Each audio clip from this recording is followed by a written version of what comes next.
Merci Seigneur pour ta présence.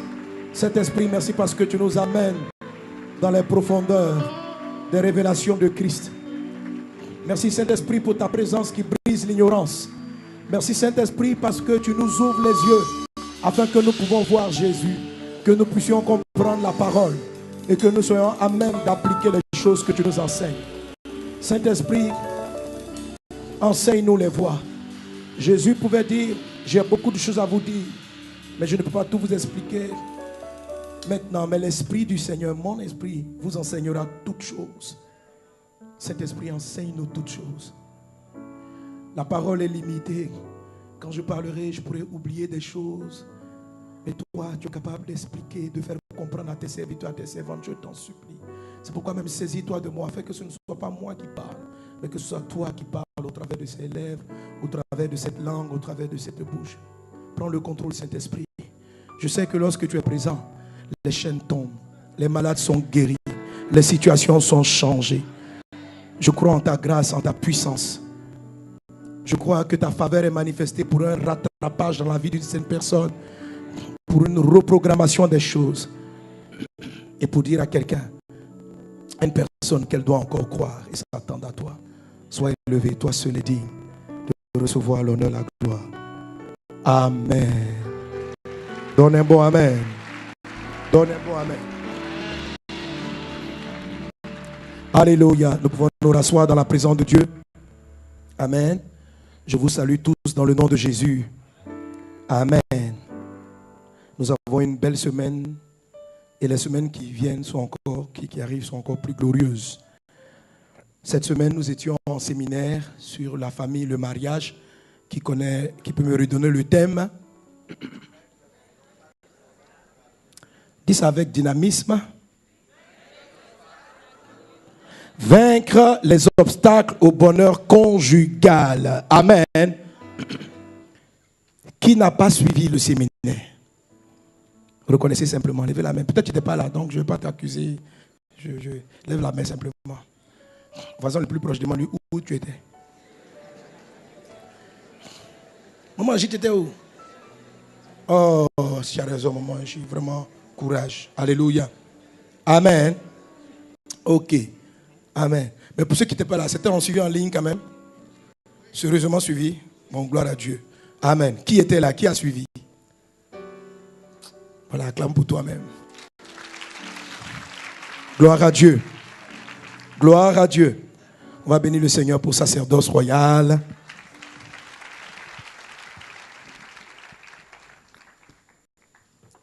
Alléluia. Amen. Ok, donc aujourd'hui je vais continuer dans la dynamique de notre séminaire. Vaincre les obstacles au bonheur conjugal. Vaincre les obstacles au bonheur conjugal. Je vais continuer dans la même dynamique, mais je serai en même temps dans notre thème actuel. Amen. Parce que le volet que j'aborde sur le bonheur conjugal est relatif aux bénédictions et aux malédictions. Ce dont je vais parler aujourd'hui, c'est relatif aux bénédictions et aux malédictions que Dieu a prononcées sur le couple et la famille depuis la création et même jusqu'à aujourd'hui. Il y a des bénédictions qui sont relatives à la famille. Amen. Mais il y a aussi des paroles après que Adam et Ève eurent péché. Il y a aussi certaines malédictions qui ont pris place. Et même de nos jours, même si je ne développe pas ce point aujourd'hui, une personne qui, par exemple, n'honore pas le foyer d'autrui, tu vois un couple marié et tu combats ce foyer, tu n'es pas d'accord que cette dame soit mariée avec un tel. Hébreux chapitre 13, verset 4 dit que le mariage soit honoré de tous et le lieu conjugal exempt de toute souillure. Et il est dit, car Dieu jugera les impudiques et les adultères. Une femme qui est là, qui convoite le mari d'autrui, un mari qui convoite la femme d'autrui, peut entraîner dans sa vie un jugement. Parce que la Bible dit que celui qui regarde la femme, le conjoint d'autrui et qui le convoite a déjà commis l'adultère. Car il est dit, Hébreux 13, 4 dit ceci, Amen. Là, comme si vous pouvez me suivre avec les versets quand je les cite. Hébreux 13, 4 dit ceci, Amen. Car Dieu jugera les impudiques et les adultères. Tu peux être adultère simplement parce que tu convoites la famille d'autrui. Et le jugement qui va venir sur toi sera comme une malédiction. Et il y a certaines personnes qui sont privées aujourd'hui du mariage simplement parce qu'ils n'ont pas honoré le mariage des autres personnes. Quelqu'un est-il avec moi? Quelqu'un est-il avec moi? Amen. Le lit conjugal que le mariage soit honoré de tous et le lit conjugal exemple de tout celui, car Dieu jugera les impudiques et les adultères. Amen. Là, bien sûr, en première ligne, c'est ceux qui sont dans le couple, s'ils commettent l'impudicité et l'adultère. Mais c'est lui qui regarde une femme et qui la convoite, dit le Seigneur, a commis l'adultère dans son cœur. Il peut donc, en ce qui concerne le couple, recevoir contre sa vie un jugement. Un jugement. Et là, ça fait partie de ce que j'ai appelé les types de malédictions personnifiées, personnalisées. C'est-à-dire que ce n'est pas des choses qui viennent de par les générations, mais c'est quelqu'un dans son attitude qui amène Dieu à régler un problème de manière instantanée. Est-ce qu'on est ensemble? Donc aujourd'hui, nous allons toucher ce point-là, et même encore que je ne suis pas terminé. Amen. Et ça va bien sûr avec notre série actuelle, parce qu'en ce moment, les week-ends au culte, je suis en train de parler de la bénédiction de l'élévation contre la malédiction de l'abaissement. Amen. Le but de Dieu étant d'élever ta vie, de te faire monter au sommet. Que cela soit ton partage dans le nom de Jésus. Amen. La bénédiction de l'élévation est dans la liste des groupes de bénédiction, est la 12e des 12 formulations de bénédiction décrites en Deutéronome chapitre 28. La numéro 11 et la numéro 12 qui dit tu prêteras aux nations, tu n'emprunteras pas, tu seras toujours en haut, tu ne seras jamais en bas. La 11 et la 12 sont relatives à ce qu'on appelle l'élévation. Et il y a un certain nombre de malédictions qui sont donc l'opposé de cette bénédiction-là. Tu seras toujours en bas, tu ne seras jamais en haut, etc. Dans toute cette liste de 12 bénédictions, il y a une autre qui est relative à la famille. Amen. Donc mon message actuel concerne plus les dimanches actuellement. On est plus dans la 11e et la 12e. Mais quand je suis en parlant du mariage, je reviens à la deuxième de la liste des 12 bénédictions. La deuxième qui dit, le fruit de tes entrailles sera béni. Alléluia. Le fruit de ton sol, le fruit, les portées de ton gros et de ton mini-bétail. Bénir le fruit des entrailles, c'est très similaire à la bénédiction. Ça fait partie de la même catégorie de bénédiction que Dieu a prononcée à Adam et à Ève le jour où il les a unis. Dieu les a bénis en disant, soyez féconds. Donc Dieu a béni le fruit de leurs entrailles. Alléluia. Ça correspond donc à la deuxième de l'ensemble des 12 grands types de bénédiction. Amen. Mais toute bénédiction obéit au même principe. Toute bénédiction obéit au même principe. Dès qu'une bénédiction est déclarée de la part du Seigneur sur la vie d'une personne, amen, et comme je l'ai dit, en tant que chrétien, ayant accepté Jésus, tu es déjà béni. Tu as déjà toutes les 12 formes de bénédiction. Éphésiens 1:3, nous avons été bénis de toutes sortes de bénédictions dans les lieux célestes en Jésus-Christ. Nous sommes en train de travailler pour les manifester sur la terre. Qu'il en soit ainsi dans ta vie, dans le nom de Jésus. Donc tu les as toutes. Donc il ne faut pas regarder pour dire je n'ai pas telle ou telle bénédiction. À moins que tu n'aies pas donné ta vie au Christ Jésus. Si Jésus est dans ton cœur, elles sont en toi. Il faut simplement que tu les manifestes. Amen. Donc Dieu t'a béni. Dis avec moi, je suis béni. Alléluia. Et toutes les bénédictions produisent les mêmes effets, génèrent les mêmes éléments principaux qui vont être adaptés à chacune des bénédictions. Quand Dieu décrète et déclare une bénédiction, amen, qu'est-ce qui arrive dans la vie de la personne? Il arrive 3 choses. On mettait ça, maintenant si on te réveille comme ça, tu peux citer ça par cœur. Qu'est-ce qui arrive? Voilà, on appelait ça comment? Le code. Le code. Donc quand Dieu bénit, il donne une capacité. Il y a une capacité qui est générée dans la personne. Donc lorsqu'on dit à quelqu'un, tu iras au sommet, on te donne la capacité. La capacité que tu reçois, c'est la sagesse et l'intelligence qui te dispose. Amen. On ne te nomme pas président parce qu'on t'a béni, tu seras au sommet, mais on te donne la capacité d'aller au sommet. Alléluia. Quitte à toi à l'utiliser. Quand Dieu dit, je te bénis, sois fécond, il te donne la capacité d'avoir des rapports intimes pour pouvoir avoir un enfant. Si tu n'as pas de rapports intimes, l'enfant ne sortira pas. Donc la capacité. Quand Dieu te bénit, il ne te donne pas seulement la capacité, il te donne aussi des opportunités. Parce que pour être fécond, il faut que la femme soit dans la bonne période. Amen. Quelqu'un est avec moi? Et quand Dieu dit, je te bénis, amen, soyez fécond, il donne aussi des Désir. Le point que je vais toucher aujourd'hui va concerner beaucoup plus les désirs. Donc quand Dieu bénit une personne, il donne une capacité, des opportunités qui sont relatives et un certain type de désir. Alléluia. Si vous prenez la liste donc des 12 formes de bénédiction, celle qui dit par exemple, je bénirai le fruit de le travail de tes mains, tes entreprises seront bénies. Qu'est-ce que Dieu va donner à cette personne à qui Dieu prononce ça? Un don inné pour les affaires. C'est tout. Alléluia. Tout le monde n'est pas talentueux dans le sens des affaires, dans la manière de la gestion des entrées, sorties, etc. La personne a une capacité qui va le conduire dans l'entreprise. Maintenant, la capacité n'est pas suffisante. Si Dieu dit je te bénirai dans les affaires, il faut que certaines faveurs soient manifestées, que tu trouves d'une façon ou d'une autre les fonds pour lancer l'entreprise. Ça, pour cette personne, les opportunités d'une personne qui est bénie en entreprise, il a des faveurs d'entrée matérielle. Ce n'est pas forcément la rencontre avec certaines personnes, mais Dieu lui donne des faveurs de générer des fonds ou à la rencontre de ressources nécessaires. Amen. Donc, l'opportunité relative à la bénédiction des entreprises est manifestée par, alléluia, les opportunités de ressources. Que cela soit ton partage dans le nom de Jésus. Dans le nom de Jésus. Et puis, bien sûr, avec la bénédiction des entreprises de ton grenier, tu as le désir de voir développer le projet, de voir développer, tu désires faire des grandes choses avec ta boîte. Que cela soit ton partage dans le nom de Jésus. Alléluia. Alléluia.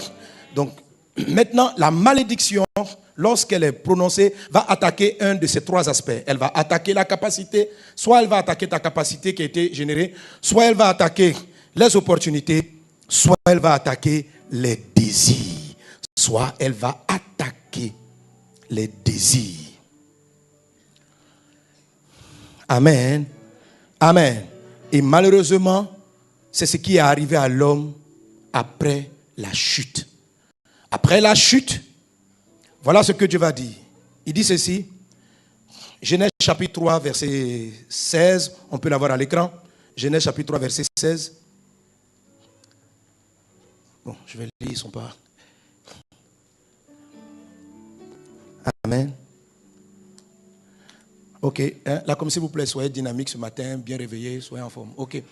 Il dit à la femme, j'augmenterai la souffrance de tes grossesses. Tu enfanteras avec douleur. Lisons ensemble. Vous aussi, vous êtes fatigués. On reprend ensemble. 1, 2, 3. Il dit à la femme, j'augmenterai la souffrance de tes grossesses. Tu enfanteras avec douleur. Et tes désirs se porteront vers ton mari, mais il dominera sur toi. Alléluia. Je ne dis pas alléluia pour acclamer cette parole, parce qu'elle n'est pas bien. Est-ce que vous comprenez? La malédiction ne vient pas pour te faire du bien. La malédiction crée des problèmes. Je vous fais comprendre simplement que cette déclaration qui définit dorénavant, ou bien qui va marquer la relation homme et femme, la relation conjugale homme-femme, n'est pas une bénédiction. C'est la conséquence de la désobéissance. C'est une malédiction. Ça veut dire quoi? Au commencement, il n'en était pas ainsi. Ça veut dire les désirs de la femme n'étaient pas portés vers le mariage comme ça l'est maintenant. Et l'homme aussi ne dominait pas sur la femme comme ça l'est maintenant. De cette parole viennent la plupart des drames conjugaux. Et c'est ce que nous devons neutraliser. Dis avec moi, je neutralise. Je neutralise.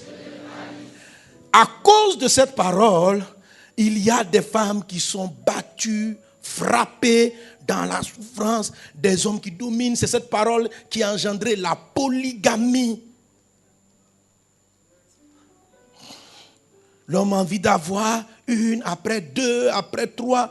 Les choses ont changé. Et les femmes aussi, elles ne pensent pas à beaucoup d'autres choses. Quand elles se réveillent le matin, mariées, mariage, mariage, mariage, mariage. Les sœurs, ça peut vous choquer, mais c'est la vérité.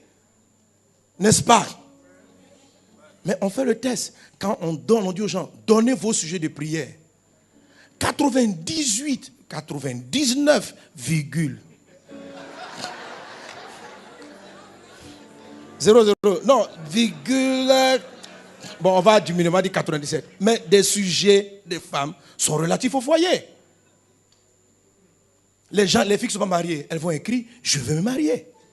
Que Dieu ouvre une porte. Les désirs sont portés pas vers l'homme en tant que masculin, mais vers le mariage. On dit tes désirs, amen, se tourneront vers ton mari. Vers ton mari. Alors les jeunes filles, elles courent après le statut de femme mariée. Mais ce sentiment qui est en toi, qui fait que tu écris tous les jours ces sujets, il n'est pas normal. Ce n'est pas le bon désir. Ce qui fait que tu notes le sujet, tu dis, pasteur, priez pour moi, il faut qu'en 2018, je me marie. La source du sujet, le désir qui a été créé. Ici, la femme et l'homme ont été touchés sur le dé du capacité, opportunité, désir. La malédiction a frappé les désirs. Et il a donné à l'homme et à la femme des désirs qui sont anormaux. Et ces désirs-là étant là, ça va créer des mésententes. L'homme et la femme vont avoir des difficultés pour se comprendre. Parce que les deux n'ont pas le même langage. Lui, il parle en langage de règne, de domination. La femme, elle a attiré le langage du statut, de l'état marié. Elle veut vivre le mariage. À l'origine, il n'en était pas ainsi. Si vous voulez neutraliser la malédiction qui est issue du mariage, si vous voulez la neutraliser, il faut, alléluia, que vous sachiez qu'est-ce que Dieu fait et qu'est-ce que l'Esprit fait. Toi, tu es quelqu'un de béni. Parce qu'il y a des chrétiens qui croient que ça, c'est une fatalité. C'est-à-dire, on doit... Regardez, dans la suite de la malédiction, on dit ceci, homme, tu es poussière, tu renonces à la poussière, ça veut dire que l'homme va mourir. Ok? Est-ce que c'est parce que Dieu a dit que l'homme va mourir qu'un autre homme est autorisé à venir appliquer cette malédiction, à tuer son prochain? Si tu tues ton prochain, tu vas aller en enfer. Donc, on a dit, l'homme va dominer, mais si tu viens fatiguer ta femme et l'écraser, Dieu va te juger. Dieu va te juger. La malédiction est une parole de Dieu, mais ce n'est pas la volonté première de Dieu. Elle est une conséquence, amen, d'une chose, d'une erreur. Alléluia. Est-ce qu'on est ensemble? Est-ce qu'on est ensemble? Donne un bon amen à Jésus. Donne un bon amen à Jésus. Alléluia. Dis avec moi, je suis béni. Je suis béni. Amen.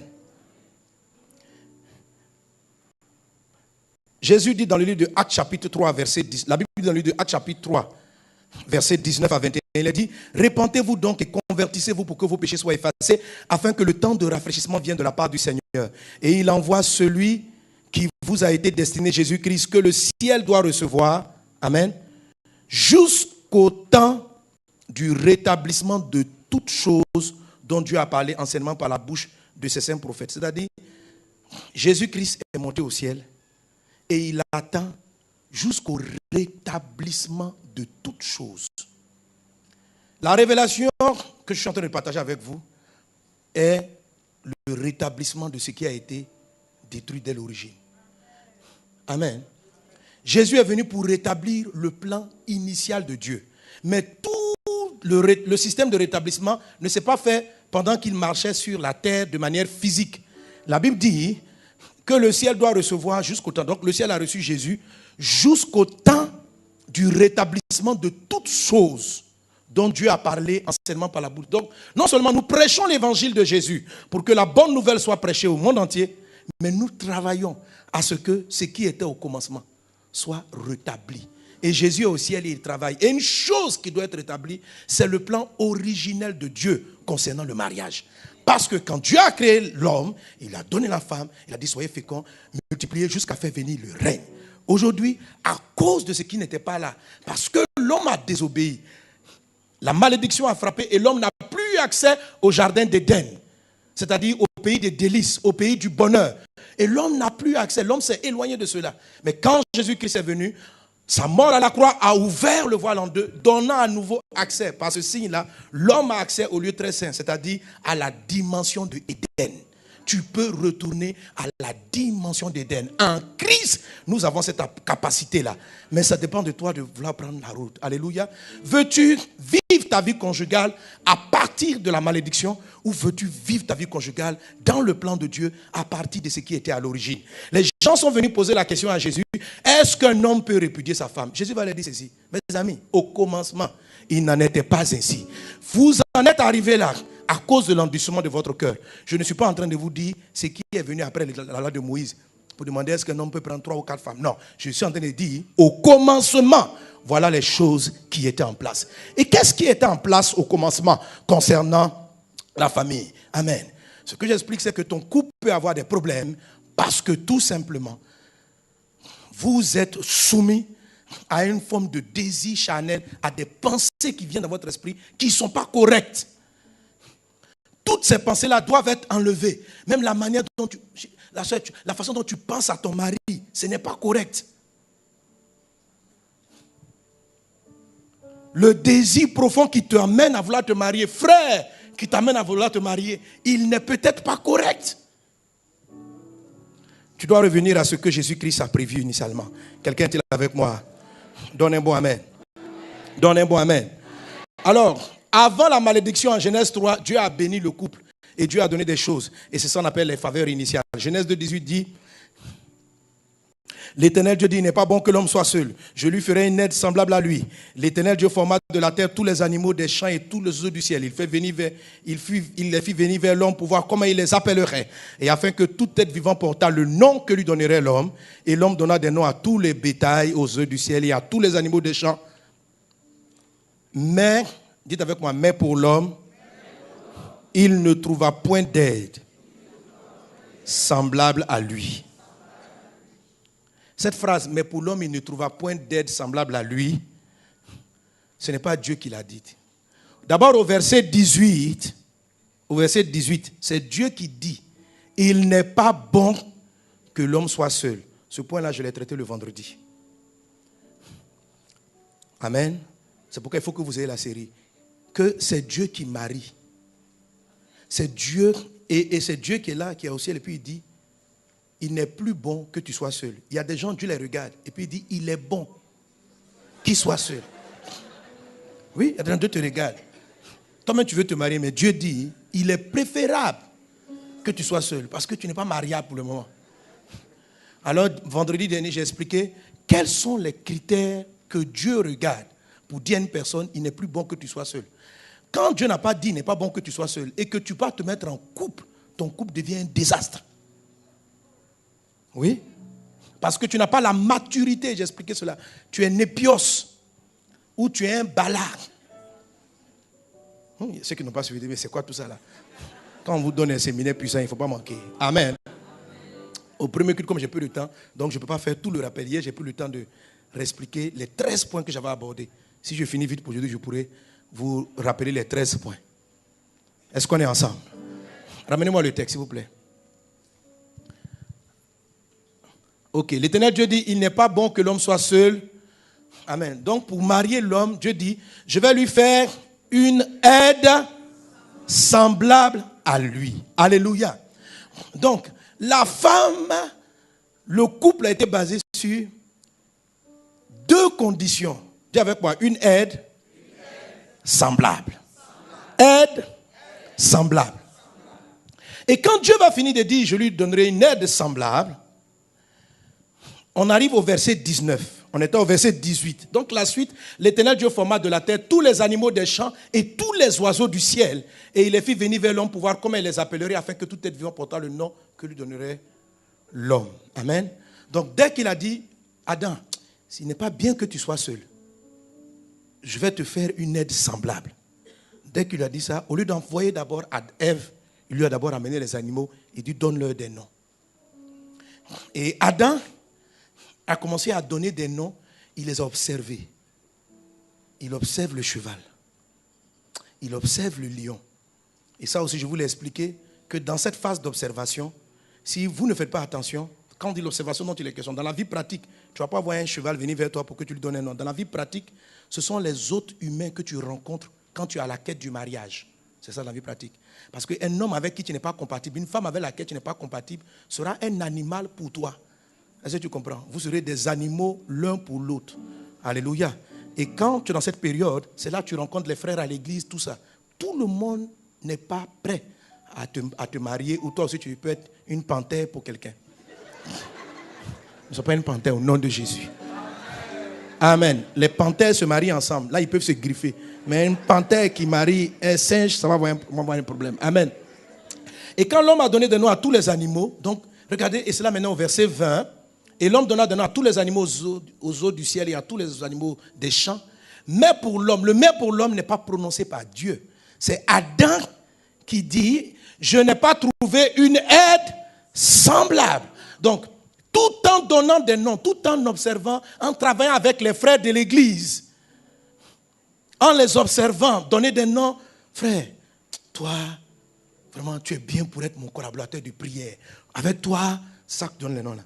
Vraiment, on va faire des affaires. On peut bosser ensemble. Mais tu vas m'aider dans mon entreprise. Mais on n'est pas encore semblable. Parce que pour marier la personne, il faut les deux conditions. Il faut que la personne soit complémentaire, mais il faut aussi qu'elle soit semblable. Si les deux conditions ne sont pas réunies, la personne n'est pas mariable. Quelqu'un est-il avec moi? Ton conjoint est d'abord quelqu'un de complémentaire. C'est ce qu'on appelle l'aide. C'est-à-dire, vous êtes différents sur beaucoup de points. En ce sens-là, vous vous complétez. Parce que si tu sais faire parfaitement quelque chose, tu n'as pas besoin qu'on t'aide. Tu as besoin qu'on t'aide parce que la personne transporte un complément de ce que tu n'es pas.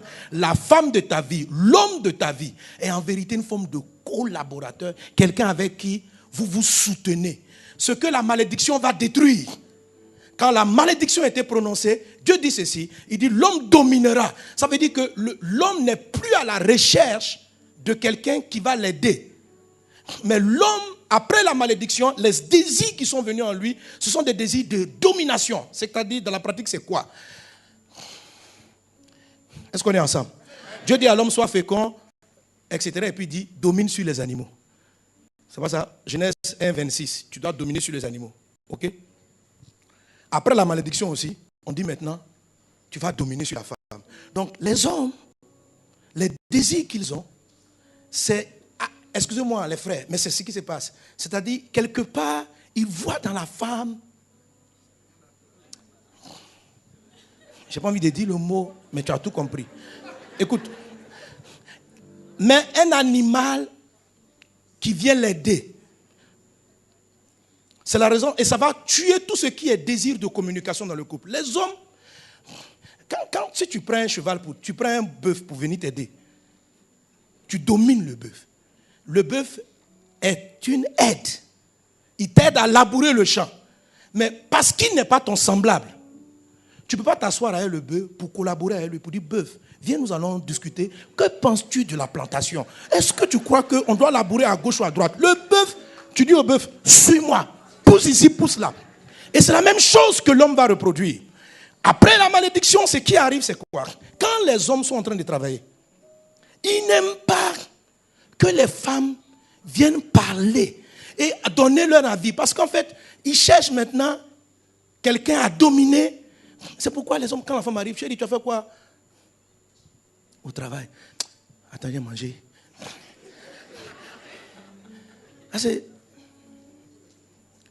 Et puis quand tu prends, qu'est-ce que tu fais?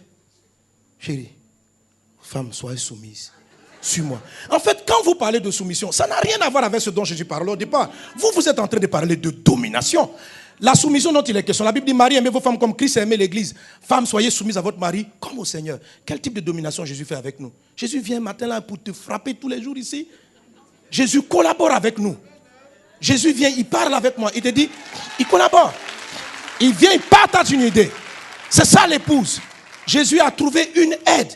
Il dit, fils, je veux gagner Haïti. On fait comment? Et puis on discute.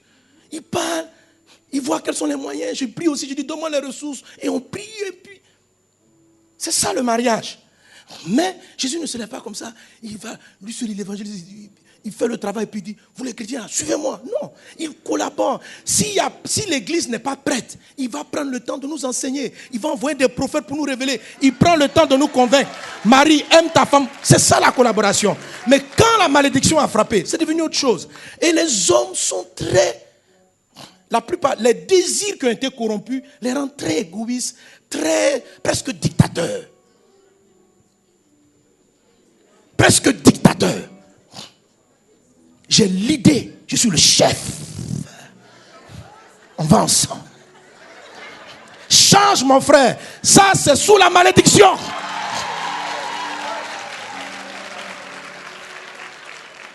Ce n'est pas ce qui était au commencement. Ce n'est pas ce qui était au commencement. Ce n'est pas un bœuf, tu as pris dans la forêt, suis-moi, la boue. Elle ne partage rien de ta vie. Rien. Elle arrive à la maison, tu as fait le repas? Oui. Tu as fait le truc? Oui. Et les enfants, ils vont bien? Tu as trouvé une aide, nounou, ménagère, elle t'aide. Mais elle n'est pas semblable. Une aide semblable. Adam dit, dans la forêt, j'ai vu des aides. Mais je n'ai pas vu des semblables. Et aussi, quelquefois, il a vu des semblables. Quand il a vu le singe, il dit, nous nous ressemblons. Mais, depuis que vous avez vu un homme prendre un singe pour l'aider au champ, ça veut dire, on a trouvé que le singe était semblable, mais il n'est pas une aide. Parce que s'il arrive, si tu fais planter les bananes, il va manger. C'est-à-dire, il n'est pas contrôlable. Il est son propre chef, un singe. Un singe, donc, on n'a pas dompté les singes. Les singes, on les a laissés dans les arbres. Mais dans les animaux, on a trouvé des aides. On a pris les chevaux, on a pris les bœufs, on a pris les poulets. Il y a d'autres animaux, on ne les a pas composés avec eux. On n'a pas trop composé avec le lion, parce qu'on ne sait pas trop qu'est-ce qu'il va faire après. On n'a pas composé avec la panthère, on les a laissés. Dans les animaux que Dieu a amenés dans la forêt, il y a certains qu'on a sélectionnés. On dit, vous êtes des aides. On dit, les autres, eux, ils sont ni aides, ni semblables.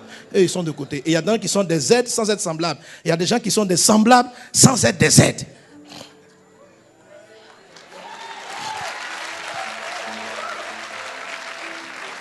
Alléluia. Alléluia. Si tu veux voir toute la dimension glorieuse du mariage, si tu veux que ton couple soit, si tu veux réussir dans tes projets, parce que la femme est venue aider à faire quoi? À réussir ta vision. Et dans le bonheur conjugal, je vais vous expliquer que le bonheur conjugal, il est constitué de 3 éléments. C'est quoi les 3 éléments? Les 3 P. Pour que il y ait bonheur conjugal, il faut que les 3 P soient réunis. C'est quoi les 3 P? Le premier P, le plan. Dieu dit, avant de dire tu as besoin d'une aide, il explique à Adam la mission. La Bible dit au verset 16 de Genèse 2, Dieu l'a mis dans le jardin d'Éden pour cultiver et pour garder. Donc l'homme avait une mission, avait un travail. Mais là, aujourd'hui, je ne vais pas le développer. Mais est-ce que vous savez que le travail après la malédiction est différent du travail avant la malédiction? La malédiction par rapport au travail dit maintenant à l'homme, il dit, c'est à la sueur de ton front, tu gagneras du pain. C'est aussi du travail. Mais c'est un travail, c'est une manière de travailler maudite. Le premier travail, c'est pourquoi je suis venu pour rétablir toute chose. La première forme de travail, l'homme était dans le jardin, il ne cultivait pas pour manger. Dieu pouvait déjà ses besoins. Il gardait, il cultivait le jardin. C'est-à-dire quoi? Il y a une différence entre ceux qui travaillent pour payer leur loyer et ceux qui travaillent pour développer et cultiver le potentiel et les grâces que Dieu a données dans la vie. Ceux qui travaillent pour payer un loyer, c'est ceux qui travaillent, c'est un travail de souffrance. C'est ce qu'on appelle les boulots. Tu vas au boulot, tu vois le boulot. Le mot boulot, ça ressemble à un boulet. C'est-à-dire quand tu vas au travail. C'est quand les vacances. Le vrai travail, tu ne le fais pas pour l'argent. Oui. Le travail qui est béni. Tous ceux qui travaillent pour l'argent sont sous malédiction. Il ne faut pas travailler pour chercher l'argent. Ça vous choque, mais c'est vrai. Écoute-moi. Tous les hommes les plus grands riches, quand tu écoutes, tu lis, j'aime lire les histoires, je lis l'histoire de Bill Gates. Ce ne sont pas des gens qui courent après l'argent. Ils courent après le développement, par exemple, de l'informatique. Juste le principe de cultiver et de garder. Donc, comment l'entreprise ne va pas tomber? Et ils mettent des procédures de conservation. Et après, comme c'est la vraie mentalité du travail, ça leur donne à manger au-delà de leurs attentes. Imaginez tous les arbres qu'il y avait dans le jardin. L'homme avait à manger jusqu'à, il ne savait pas. Donc, il ne cultivait pas. Parce que, en fait, quand tu travailles, ça te bâtit, ça te construit, ça te permet de voir quelque chose et puis de faire grandir la chose. Amen. Amen. Le boulot, quand vous êtes... Ce que c'est en train de dire, si aujourd'hui tu travailles pour l'argent, il faut commencer à aller au travail, commence à garder ton même travail, ne quitte pas le travail, mais avec une autre mentalité. Va au boulot juste pour bien faire. C'est-à-dire, cultive, si tu es standardiste, ne sois pas standardiste par rapport au salaire qu'on va te donner. Sois standardiste, cultive le standard, c'est-à-dire améliore-le. Réfléchis en termes de...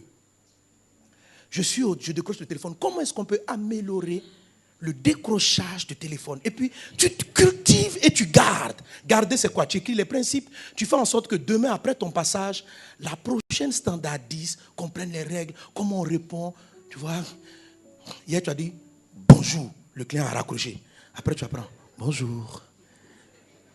Et puis, tu changes. Tu cultives la chose. Tu vas voir que tu seras beaucoup plus riche que quelqu'un qui travaille juste pour le salaire. Là, quand tu travailles juste pour le salaire, tu te remets sur ceux qui travaillent à la sueur pour gagner du pain. Il ne faut pas chercher le pain. Il faut chercher la qualité, l'excellence dans tout ce que tu fais. Si tu es menuisier, cultive la menuiserie. Fais des chaises, pas parce que tu vas les vendre. Et tu fais tout pour gagner sur les clients.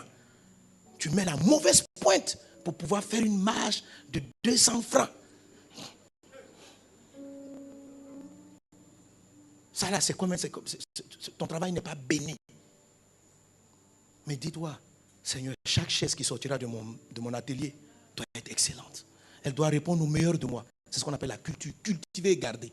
Donc il y a une différence. Est-ce qu'on est ensemble? Est-ce qu'on est ensemble? Sois béni de la bénédiction du commencement. Vous qui êtes en Jésus, vous n'êtes plus sous la malédiction. Donc comportez-vous comme quelqu'un qui n'est pas maudit. Amen. Aimez vos femmes. Cherchez votre femme comme Adam la cherchait. Amen. Une aide semblable. Et lorsqu'il a trouvé Ève, voilà la phrase qu'il dit. Il dit cette fois-ci. Ça veut dire que depuis qu'il nommait les animaux dans la forêt, Dieu lui a dit qu'il faut donner des noms. Mais en donnant des noms, il cherchait. Amen. Viens à l'église, fréquente les frères, mais en même temps, cherche. Fais bien la différence. Et les enseignements t'ont appris que les mensonges de Satan, quand j'ai parlé des 4 semences du diable, les mensonges de Satan peuvent corrompre ton art de reconnaître. La Bible dit, si Satan t'a défiguré dans ton enfance, par exemple, tu n'es pas la personne que tu dois être. Le diable est venu te parler. Tu as tellement de complexes. Il t'a dit non, tu es une fille, ton teint est noir au départ. Il dit, oh, les filles noires, on ne les aime pas. Que ce qui est intéressant sur la terre, c'est les clairs. Et tu vas changer ta peau initiale. Comment tu peux reconnaître un être semblable? Comment? Adam dit, voilà celle qui est os de mes os, chair de ma chair. Toi, tu n'es plus ce que tu devais être. Donc, le type que tu vas attirer, ce n'est pas quelqu'un qui t'aime dans ta vraie nature. C'est quelqu'un qui aime la fausse image que tu donnes de toi, qui n'est pas celle que Dieu a créée à l'origine, d'où tes problèmes de couple. C'est pourquoi il faut que tu vous écoutes toute la série d'enseignements, où je vous explique ce que Satan fait pour que tu ne te maries pas. Il change ta... Tu es quelqu'un de naturellement doux. Les blessures du dragon, les coups de la vie, peuvent amener une personne qui est douce à devenir méchante. Donc, quand tu regardes dans la forêt, puis tu nommes les animaux, là, tu dis, je cherche quelqu'un qui soit semblable à moi. Semblable à quoi? À toi méchant ou à toi doux? Et tu attires un gars. Parce que les méchants, tu attires un lion. Tu nommes les animaux, je te dis, lui là, il peut m'aider. Et il est semblable. Oh, il ne te ressemble pas. Il ressemble à ta nature défigurée par les coups de la vie. Et vous rentrez dans le foyer. Tu vois un mari, un lion. Il crie sur toi seulement. Waouh! Waouh! Il rugit dans la maison. Mais il y a quoi? Calme-toi! Waouh! Ah! Tu as marié un lion. Tu as marié un lion. Tu as marié un lion. Mais je t'expliquais dans la série comment Dieu peut corriger cela. Donc il faut faire très attention dans la partie où tu nommes les animaux dans la forêt. Laisse finir tous les animaux et puis Dieu va te dire, tu as dit Seigneur, je n'ai trouvé personne. Mais si tu es trop fatigué, parce qu'il y a beaucoup d'animaux dans la forêt, tu donnes des noms, oiseaux, singes, tout ça, quand tu as dit Dieu, je suis fatigué. Le singe là me plaît. Tu as marié un singe qui n'est jamais tranquille à la maison, de branche en branche. Chérie, où tu es? Rentre un jour à 20h. J'arrive. Je suis en mission de branche en branche. Tu croyais que vous étiez semblables parce que vous vous êtes rencontrés. Tellement tes parents t'avaient frustré, tu ne dormais plus à la maison. Tu étais toujours en boîte de nuit. Et en boîte de nuit, tu as rencontré la personne. Toi, tu n'es pas une personne de boîte de nuit. En vérité, tu es quelqu'un qui est très casanier, qui aime à la maison. Donc quand tu dis que quelqu'un est semblable à toi, c'est quelqu'un qui aime prendre la maison. Mais toi, tu t'es retrouvé dehors, pas parce que c'était ta première nature. C'était une nature défigurée par le diable. Et tu as marié quelqu'un qui aimait aussi. Comment on dit les gens qui aiment sortir la nuit là? Les noctambules. Non, les gens qui aiment faire le show la nuit. Hein? Les chauffards, c'est ça. Tu as trouvé, toi tu n'es pas un vrai chauffard. Tu es parti prendre, tu dis, lui là et moi, nous sommes semblables. Oh, le chauffage là, ou bien le chauffard, quoi que tu t'es. Tu vois? C'est pourquoi tu dois laisser Jésus-Christ te restaurer, te guérir, traiter avec les failles de ton enfance pour te rendre mariable. Et là, tu vas trouver ce qui te correspond réellement. Amen. Amen. Alors, alléluia. Est-ce qu'on est ensemble? Donnez un bon amen à Jésus. Donnez un bon amen à Jésus. Que ta famille soit bénie. Que ton couple soit béni. Ta maison est bénie. Dans le nom de Jésus. Dans le nom de Jésus. Alléluia. Alléluia. Donc le vrai sentiment que l'homme éprouve vis-à-vis de la femme, la Bible dit maintenant, quand Dieu a créé Ève, voilà ce que l'homme dit. Il dit, Adam dit, voilà celle qui est os de mes os, chair de ma chair. C'est-à-dire, on est vraiment semblables. Elle va m'aider, on va s'entraider. Et c'est pourquoi la Bible dit, Dieu dit, continue en disant, c'est pourquoi l'homme quittera son père et sa mère et s'attachera à sa femme et les deux deviendront une seule chair. C'est-à-dire, ta femme est tellement importante dans ton destin, dans la réalisation de ce que Dieu a mis en toi. Je t'assure, si tu ne t'entends pas, s'il n'y a pas la paix, le deuxième P, tu n'es pas en train d'accomplir ce pourquoi tu es né. Tu dois avoir un plan commun, pas ton plan personnel. Quand tu te maries, il y a un plan commun. La destination de dominer la terre n'a pas été donnée à l'homme masculin seulement. Elle a été donnée à l'homme et à la femme. Le travail que Dieu veut faire avec vous, quand la Bible dit, Dieu dit à la femme, à l'homme, soyez fécond. Tu peux être fécond toi seul, tu peux être fécond toi seul. Donc, toute la bénédiction du mariage, c'est Dieu bénit le couple en disant, soyez fécond. En d'autres termes, mettez-vous ensemble, produisez des bébés. Mais c'est la même chose. Produisez aussi des entreprises. Produisez, soyez féconds d'entreprise, soyez féconds de projets. Et je vous ai expliqué, vous pouvez, avant de vous rencontrer, bâtir des activités différentes. Que Dieu vous bénisse là-dessus. Amen. Mais le jour où vous êtes mariés, vous devez commencer à prier ensemble pour dire, Seigneur, quel est notre plan commun? Il y a quelque chose de commun que vous devez construire ensemble. Sans quoi, quand vous allez arriver à la retraite, vous allez voir que vous n'avez rien de commun. Vous n'avez rien d'autre à faire. Et les seules choses qui vont retenir votre couple, ce sont les enfants qui sont au milieu de vous. Et lorsqu'ils vont partir, vous allez vous ennuyer. En Dieu, il n'y a pas de retraite. C'est pourquoi vous devez avoir un plan commun. Quelque chose qui est votre bébé ensemble. Un projet qui est votre bébé. Donc ne vous critiquez pas d'en pas avoir au départ. Personne ne l'a au départ. On prend le temps de prier avec la personne. Et puis de commencer à s'écouter. Chacun fait un pas l'un vers l'autre. Et puis à un moment donné, vous commencez à sentir. Là, mon frère, tu t'es marié. Mais ta femme, dans ton entreprise, n'est pas d'une aide pour toi. Tu n'as pas besoin d'elle. Madame, dans ce que tu fais, tu n'as pas besoin de ton mari. Les seules choses où vous avez besoin l'un de l'autre, c'est pour l'éducation de vos enfants. Est-ce que c'est le seul enfant que Dieu veut vous donner? La fécondité intellectuelle que Dieu vous donne, est-ce que c'est pour produire les enfants biologiques, que le nom du Seigneur soit béni? Mais de la même manière que vous vous mettez ensemble, vous avez un plan commun d'éducation pour vos enfants et il y a un plan commun d'éducation pour votre futur. Engendrer ensemble quelque chose. C'est pourquoi triomphe de la malédiction de la domination où on doit te suivre à tout prix dans ce que toi tu veux faire. Assois-toi, partage tes projets, elle aussi, écoutez-vous. Ça ne viendra pas peut-être la première année. Ce n'est pas la première année qu'on a des bébés forcément. Il y en a qui attendent 4 ans avant d'avoir des enfants. Parlez, puis priez, commencez à prier. Un jour, vous allez voir, les choses vont commencer. Et puis votre bébé commun va prendre. Et le bébé commun, quand il va commencer à prendre de l'ampleur, vos activités même personnelles vont aller en s'amenuisant. De sorte que même si on vous laisse à la retraite, après vous êtes là. Si c'est un champ que vous avez mis ensemble parce que vous voulez nourrir tout un village, vous êtes au champ, la femme apporte sa sagesse, toi aussi tu apportes ta sagesse et vous allez voir, votre champ va prospérer. Parce que Dieu a donné à la femme exactement ce dont tu as besoin. Amen. Oui. Je vous ai dit aussi la dernière fois que quand Dieu dit, en fait il y a tellement de choses à dire, c'est pas pourquoi je vous ai dit que quand Dieu a, dans le mot, la Genèse, quand Dieu a créé l'homme, le français dit, Dieu a formé l'homme à partir de la poussière. Et il est dit aussi, quand Dieu a pris la côte, il est dit, Dieu a formé la femme. Mais le mot hébreu est différent. Les deux mots ont dit formé, mais dans l'origine c'est différent. L'homme a été un peu comme fabriqué. C'est un peu comme si on l'a formé. Boum. Mais le mot qui est utilisé pour dire il a formé la femme, c'est presque dessiné. C'est un travail architectural. C'est raffiné. C'est deux mots différents. Quand il dit il a formé la femme, ça dit il a... Voilà, le mot qu'elle a, on dit, la femme on dit Dieu a formé l'homme. Pour la femme on dit Dieu a façonné la femme. Si vous voulez, voilà le mot. C'est pas pareil.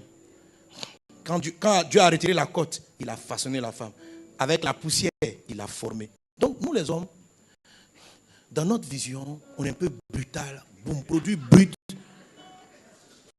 La femme est le raffinement de ce que tu es. C'est ça l'aide semblable. Elle est le raffinement.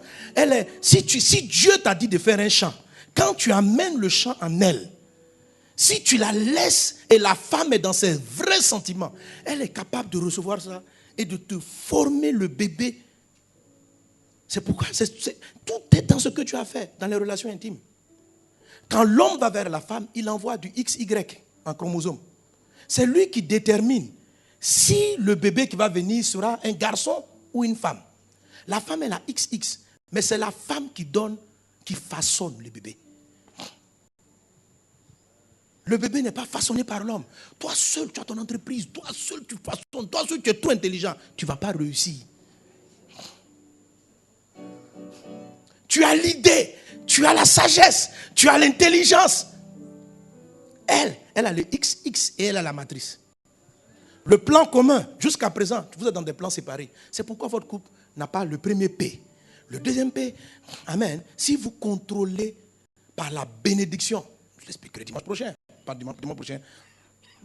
Pendant 2 dimanches, on sera dans SPAC. Amen. Donc après SPAC. Est-ce qu'on est ensemble? Donnez un bon amen à Jésus. Donnez un bon amen à Jésus. Alléluia. Alléluia. Tu as besoin de ta femme. Et c'est tellement important que Dieu dit, l'homme quittera son père et sa mère, s'attachera à sa femme. Et parlant de ce sentiment-là, Dieu dit ceci. Marie, aime ta femme comme Christ aimait l'église et s'est sacrifié pour elle. Tellement elle est de la valeur. Adam avait compris la valeur du mariage. Par rapport à la destinée, les choses ne pouvaient pas prendre forme par lui seul. Il fallait quelque chose de plus raffiné. Si tu as pu faire 1000, je t'assure, si tu comprends mon message, tu feras 10 000 avec ta femme. Mais les femmes, pour que cela arrive, vous aussi, il y a une malédiction qui a frappé les désirs de la femme. Tes désirs se tourneront vers ton mari. Et quand la Bible parle des désirs de la chair, ils ne sont pas positifs. Ils ne sont pas positifs. Amen. Oui. Le mot désir qui est utilisé là, ce n'est pas positif. Est-ce qu'on est ensemble? Donne un bon amen à Jésus. Amen. Amen. Donc je vous ai dit que la malédiction a frappé les désirs. Voilà les types de désirs qui sont là. Les désirs détraqués. Galates 5,16. Je dis donc, marchez selon l'esprit et vous n'accomplirez pas les désirs de la chair. Car la chair a des désirs contraires à ceux de l'esprit et l'esprit a des contraires à ceux de la chair. Ils sont opposés entre eux afin que vous ne fassiez pas ce que vous voudriez. Si vous êtes conduit par l'esprit, vous n'êtes pas sous la loi. verset 19, or les œuvres de la chair sont manifestes. Ce sont l'impudicité. Donc, quand la chair de l'homme a été frappée, et la femme, il y a des attirances pour commettre l'impudicité. Le désir de la chair, c'est de connaître le conjoint avant même le mariage. La chair va détruire quelque chose de très important. Il ne faut pas suivre la chair. Le désir de la chair, c'est l'impudicité. C'est l'impureté, c'est la dissolution, c'est l'idolâtrie, la magie, les inimitiés. Quand la Bible dit femme, tes désirs se porteront vers ton mari. Mais c'est des désirs dans lesquels il y a le palable là-dedans. Dès qu'il dit quelque chose que tu ne sens pas, il y a inimitié. Il dit les désirs de la chair, ce sont les querelles. C'est pourquoi vous vous battez tout le temps. C'est ta chair que tu suis. Tu fonctionnes sous la malédiction. Vous ne pouvez pas vous entendre parce que le texte dit quoi? Les désirs de la chair sont opposés à ceux de l'esprit. Tant que tu vas vivre sous la malédiction de la chair, il se sera difficile qu'il y ait la paix. Parce que dans la chair, il y a palabre. Pourquoi tu as déplacé la cuillère? La femme n'avait pas ce type de désir avant. Elle désire le mari. Et puis va s'entendre la jalousie, les envies. Un ensemble de choses. Le désir qui attirait, qui a amené Ève, qui était dans la femme, c'était le désir d'aider.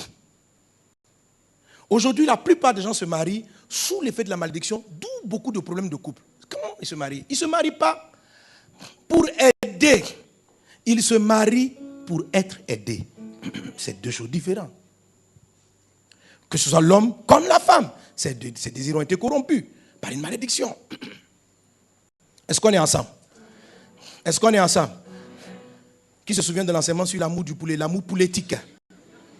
L'amour pouletique.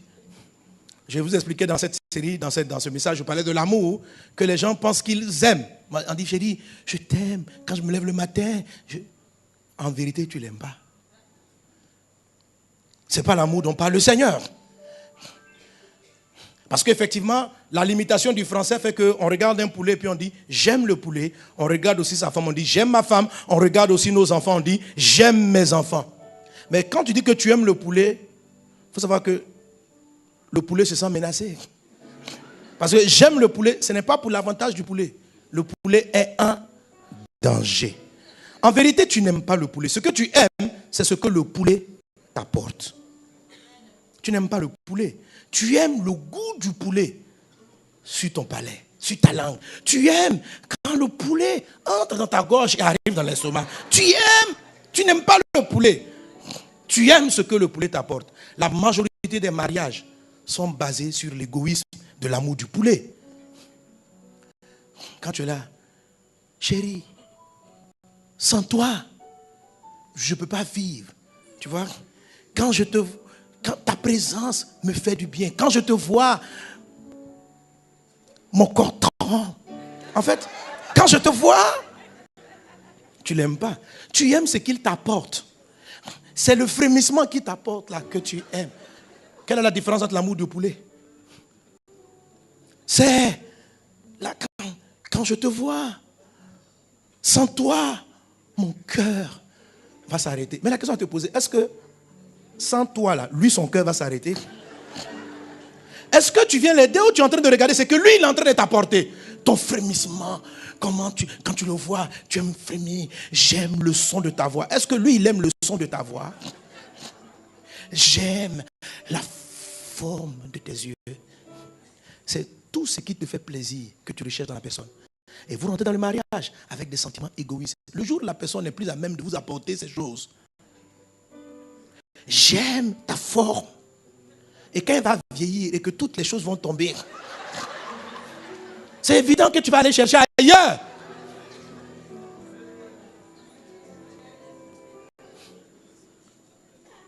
Est-ce qu'on est ensemble? L'amour selon Dieu, il ne baisse pas avec le temps. Il est comme le vin.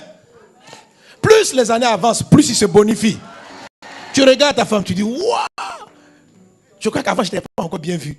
Mais tu l'aimes, l'amour est comme le vin. Plus le vin est vieux, plus il est meilleur. Si votre amour diminue avec les années, votre fondement d'amour était le mauvais. Ne divorcez pas. Il faut juste aller à la source. Pour dire pourquoi on s'est aimé même la première fois. Tu dis non, moi c'est parce que je trouvais que tu étais un gars courageux. Quand tu arrives, tu parles, tu étais le chef de classe. Moi, dans la vie, j'avais besoin d'un homme courageux. Mais est-ce que lui, il a eu besoin? Est-ce qu'il avait besoin d'une femme peureuse? Tu vois, le problème, c'est pas... Le problème... Alléluia. Amen. C'est de se positionner par rapport à comment je vais aider et non comment on va m'aider. Tout le mariage est fondé sur une collaboration en vue d'atteindre une destinée et non quelqu'un qui vient nous sauver de notre détresse. Les désirs ont été corrompus. Donc lorsque Dieu a dit, tes désirs se porteront vers ton mari, mais il dominera sur toi. La phrase là, c'était une malédiction. Elle n'a pas trop touché la capacité, elle n'a pas vraiment atteint les opportunités. Elle a atteint. Et vous allez voir, dans plusieurs passages de la parole de Dieu, on parle des désirs qui ont été corrompus. Par exemple, Romains chapitre 1, parler des hommes, verset 26, il est dit, c'est pourquoi Dieu les a livrés à des passions infâmes, car leurs femmes ont changé l'usage naturel en celui qui était contre nature. Et de même les hommes, abandonnant l'usage naturel de la femme, se sont enflammés dans leur désir. Vous voyez encore là mes amis, il est parlé de désir. Dans leur désir les uns pour les autres, commettant homme avec homme des choses infâmes et recevant en eux-mêmes le salaire que méritait leur égarement. Donc ici, qu'est-ce qui a été à terre? C'est une malédiction qui frappe les couples.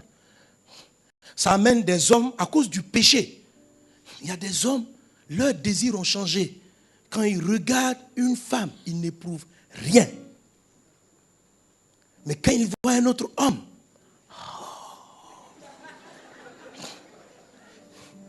et quand il te parle, il dit, je suis sincère, je n'aime pas les femmes. Le sentiment là est... Parce que quand la malédiction vient, soit elle touche les capacités ou les opportunités, ou elle attaque des désirs. C'est-à-dire, elle va créer des désirs détraqués. Et dans le cas de ceux qui ne sont pas mariés, les désirs détraqués peuvent faire quoi? Que tu sois attiré par un homme, tu sois amoureuse d'un homme qui n'est pas ton mari. C'est détraqué. Et puis la personne même que tu dois marier là, c'est elle-même que tu n'aimes pas. Les désirs ne sont pas fiables. C'est pourquoi la Bible dit, malheur à celui qui se fie à la chair. La chair n'est pas fiable. Depuis qu'elle a été maudite, elle n'est pas fiable. Elle aime quelque... Tu peux avoir la chance où la malédiction n'a pas amené ta chair à aimer les mauvaises personnes. Mais il y a des gens, il y a des femmes, tu sais pas, tu as l'impression que plus le mari les frappe. On dit, ma fille, quitte la maison. Il va changer. On dit, non, elle est là, on te frappe, on te blesse. Il va changer. Sors de cette situation. Ce n'est pas Dieu. Dieu, Paul dit, Dieu nous a appelés à vivre en paix. Un mari qui est en train de te frapper, le sentiment qui fait que tu veux rester dans la maison là, ce n'est pas la foi du changement, c'est un changement issu d'une malédiction. Tu désires et puis lui il te frappe. Tu veux rester et puis il abuse de toi. Le gars il est là, il couche avec toutes les filles du quartier, puis tu es là. Non. Reprogramme ta sensation. Et ne te mets plus en mode désir. Je n'ai pas dit de divorcer forcément. Mets-toi en mode aide. Ça change. Et ça, j'expliquerai c'est quoi le mode aide de la femme. Quand tu te mets, tu reprogrammes. C'est pourquoi dans Éphésiens, il est dit, dans Timothée, pardon, il est dit, je ne permets pas à la femme d'enseigner, ni de prendre autorité sur son mari. Parce que le mot homme qui est utilisé dans ce passage, on dit, ni de prendre autorité sur l'homme. Les gens ne savent pas, mais si vous regardez le grec, le mot grec, c'est le mot qui est utilisé pour époux. Ce n'est pas, on n'a pas dit, je ne permets pas à la femme de prendre autorité sur tous les hommes. Comment ça? Et ses enfants, s'ils sont garçons, maman n'a pas les commandé, c'est parce que la Bible est en train de dire, non, ce n'est pas contre par rapport au genre humain. C'est je ne permets pas à la femme de prendre autorité sur son mari. Amen. Mais elle doit écouter l'enseignement en silence. Et puis il continue en disant, parce que l'homme n'a pas péché le premier, c'est la femme qui a péché, qui a amené l'homme à pécher, etc., etc. Il dit, elle sera néanmoins sauvée en devenant mère. Cette phrase-là m'a longtemps choqué. En réalité, la vérité c'est que le vrai désir d'aide, c'est le désir je n'ai pas dit à la femme, il ne faut pas infantiliser ton mari. Non. Mais c'est le désir, les vrais sentiments d'une femme vis-à-vis du mari, c'est le même genre de sentiment qu'elle a vis-à-vis de son enfant. Oui. Si tu veux savoir à quoi ressemble le sentiment initial que Dieu avait donné à la femme, une femme, une maman, n'est pas vexée par les défauts de son enfant. Elle, quand elle voit l'enfant est compliqué, elle croit en lui et elle va tout faire pour le changer. C'est-à-dire, tu sens qu'elle est venue aider quelqu'un à réaliser. Une maman, elle va punir l'enfant, mais c'est dans le but de construire. Une femme, lorsqu'elle boycotte son mari, c'est parce qu'elle est jalouse, elle est blessée. Ce n'est pas le même genre de reproche. Je ne sais pas si vous me suivez. Ça peut ressembler au même palabre, mais le palabre d'une maman avec son garçon, c'est un palabre à but éducatif. Le palabre d'une femme avec son mari, c'est un palabre envie de tu ne me respectes pas dans cette maison-là. Et quand vous avez le désir qu'on a donné à la femme, tes désirs se porteront vers ton mari. Ça vous rend susceptible, vexable, fragile. Est-ce que tu fais ça vis-à-vis de tes enfants? C'est pourquoi elle dit, elle est sauvée dans le statut de mère. Parce que les sentiments... Non, regardez. Alléluia. Si tu veux savoir. Donc du coup, une femme qui voit que son mari n'est pas ce qu'il a dit il devait être. Elle n'est pas... Papa, c'est nous à pleurer. Quel mariage. Quel mariage. Est-ce que tu pleures pour ton enfant? Si ton enfant déconne, Seigneur, sauve-le. Mon enfant, on ne fait pas ça. Seigneur, sauve-le. En toi, dès qu'il t'a vexé, est-ce que je dois quitter ce foyer ou je dois rester? Tu vois, c'est toujours le désir du mariage. Et puis lui, il domine. C'est un sentiment qui ne peut pas rebâtir ton foyer. Parce que la source de la prière n'est pas la bonne. Ce n'est pas le bon mobile. Ça, je n'ai pas dit ça samedi. Ce n'est pas le bon mobile. La manière dont tu parles à ta femme, tu n'as pas envie de lui expliquer ce que tu fais. Ce n'est pas le bon esprit. Elle aussi, la façon de réagir et puis la manière dont elle prend les sujets. Dès que tu lui dis, tu veux lui parler de ton travail. La femme, elle protège son... On dit, tes désirs se porteront vers ton mari. Pas vers l'homme, mais vers le statut du mariage.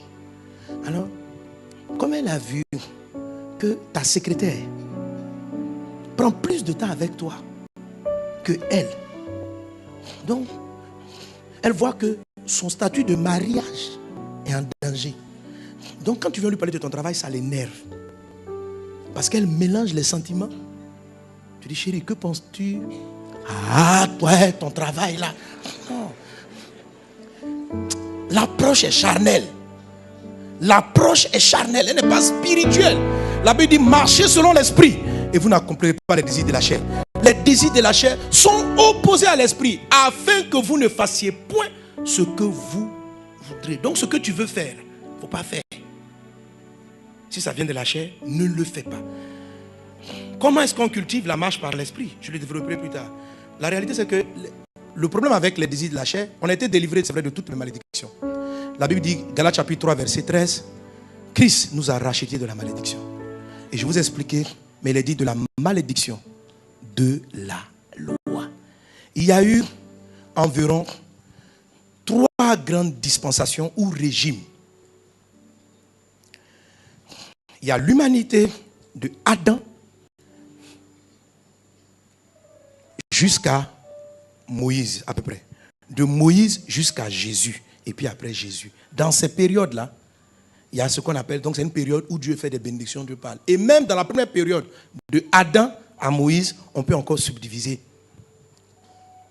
Quand Dieu dit, nous avons été rachetés de la malédiction de la loi, il parle de la loi de Moïse. C'est toutes les 12 bénédictions que j'ai citées. Leur contraire, il y a plus de 60 malédictions qui sont attribuées, qui sont adossées comme les revers de les 12 bénédictions.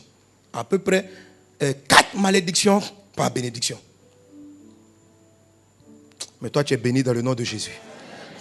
Maintenant, il dit, on est racheté de la malédiction de la loi, mais il y a des malédictions qui sont antérieures à la loi. Celles-là, Jésus ne les a pas annulées. Quelqu'un est avec moi, hein? Quelqu'un est avec moi. Mais ça ne veut pas dire qu'on ne peut pas les neutraliser. On les neutralise par la sagesse qu'on appelait la sagesse du serpent, par l'intelligence. J'ai cité un certain nombre de principes. Amen. Dans les précédents enseignements. Le truc avec les malédictions antérieures à la loi, c'est que elles sont là. Et puis pour vous, je dis, par exemple, Dieu a dit, la femme, tu vas enfanter avec douleur. Même quand tu es chrétien aujourd'hui, tu enfantes avec douleur. Donc Jésus n'a pas annulé la douleur qui était prévue. Voilà. Amen. Alléluia. Jésus n'a pas annulé ça. Avant la loi, il a dit, la vie de l'homme va s'arrêter à 120 ans. Même si tu es prêt, tu es né de nouveau, comment? Cette malédiction qui frappe la chair humaine, tu es toujours soumise à elle. Ok? Par contre, Jésus a contré en envoyant la résurrection, la restauration du corps et la vie éternelle. Alléluia. Donc on ne doit pas subir, mais on va les ressentir. C'est pourquoi il dit, la chair a des désirs qui ne sont pas bien. Pourquoi? Parce que le problème de la chair ne date pas de Moïse, ça ne date pas de la loi, ça date d'avant. Du coup, malgré qu'on soit chrétien, on continue de sentir des sensations, on continue de ressentir des sensations qui sont contraires à la volonté de Dieu. Avant qu'Adam et Ève aient mangé le fruit interdit, ils n'avaient aucun mauvais désir. Vous le savez? Le seul péché qu'ils pouvaient commettre, c'était manger le fruit interdit. On n'a jamais dit à l'homme, tu ne tueras pas. On n'a jamais dit à l'homme, tu ne voleras pas. On n'a pas dit à l'homme, tu ne tromperas pas ta femme. Parce qu'il n'avait même pas envie de faire ça. C'était même pas dans son corps. Dès qu'ils ont mangé le fruit de la connaissance du bien et du mal, alors les désirs de meurtre ont apparu. Caïn a tué Abel. La jalousie est venue. Le mensonge est venu. La tricherie est venue. Sinon, quand Dieu a parlé à Adam, initialement, il n'a pas dit tu ne voleras pas, tu ne mentiras pas. Il dit il y a une seule chose que tu ne dois pas faire. Ne mange pas le fruit. Tous les autres désirs sont apparus. C'est pourquoi ce n'est pas parce que tu as ce sentiment-là qu'il est correct. Ramène tes œuvres et à la croix de Jésus. Et sache que Christ les a crucifiés. Et décide de marcher selon l'esprit pour ne pas accomplir de la chair. Mais reconnais ce qu'il y a. Mon mari est une aide. Moi, je dois l'aider. Je ne dois pas être emporté dans la colère, l'irritation. Les sentiments, les envies, les querelles viennent de ma chair. Et je ne dois pas marcher dans ces sensations-là. La souffrance que j'ai quand il n'est pas là, ce n'est pas correct. Je dois être comme une mère. S'il a des faiblesses, je vais prier pour lui. Je vais l'aider. Les souffrances que je ressens quand il arrive, je vais lui dire 3 mots. Aujourd'hui, c'est aujourd'hui. Ça là, ça vient de la chair. Quand tu es là, tu dis Seigneur, quand ta chair brûle, je vais lui dire 3 mots. Tu dis quelle est la volonté de l'esprit par rapport à ça? Dieu dit quand il arrive, fais-lui un bisou. Et puis tu dis chérie, tu es brillant. Quand tu vas finir de dire ça, je me suis dit, tu vas voir que comme tu as obéi au Saint-Esprit, lui aussi il va changer. Chérie, je m'excuse d'être rentré tard. Tu es la plus belle des femmes. Mais quand la chair te prend là, ça va enchaîner une chaîne de palabres. Je voulais te dire, toi tu me fatigues dans cette maison là. Tu crois que je suis là pour nettoyer ta maison? Lui aussi, c'est un dominateur. Quand tu lui parles, il n'accepte pas. Sa chair a envie de te dominer. Tu veux du quoi par là? Si tu me reparles encore comme ça, tu vas voir. Et puis vous commencez. Il n'y a pas la paix. Il n'y a pas le deuxième paix. Il n'y a pas bonheur conjugal. Donc contrôlez cette histoire. Que Dieu vous bénisse abondamment. Que sa faveur soit avec vous. Que sa grâce surabonde dans ta vie. Soyez bénis dans le nom de Jésus. Ta famille est bénie. Dis avec moi au nom de Jésus. Je neutralise les malédictions de la chair par la victoire de Christ. Je marche par le Saint-Esprit. Mon foyer est béni. Avec mon conjoint, nous atteindrons notre destinée.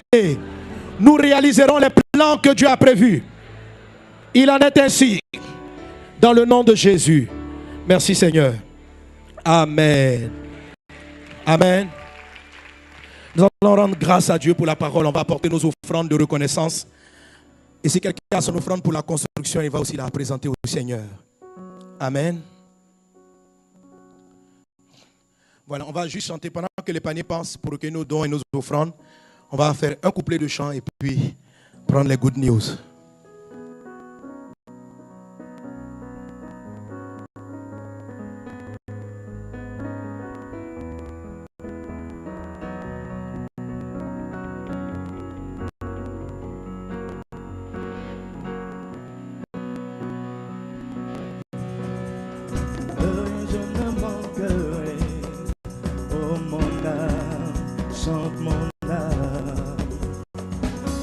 pas, il me conduit. Au beau des eaux calmes, je le suis. Oh mon âme, chante mon âme. Oui, toujours. Toujours le bonheur et la grâce m'accompagneront devant sa face, dans sa présence. tellement de joie, tellement de joie. Et Quand il se tourne auprès de moi, mon âme, tu ne dans sa présence, je reviendrai. Yahweh, Yahweh, tu fais briller sur moi ton soleil. Yahweh, Yahweh, chasse le méténèbre. au loin mes ténèbres. Yahweh, Ta parole, Yahweh, Yahweh, Yahweh.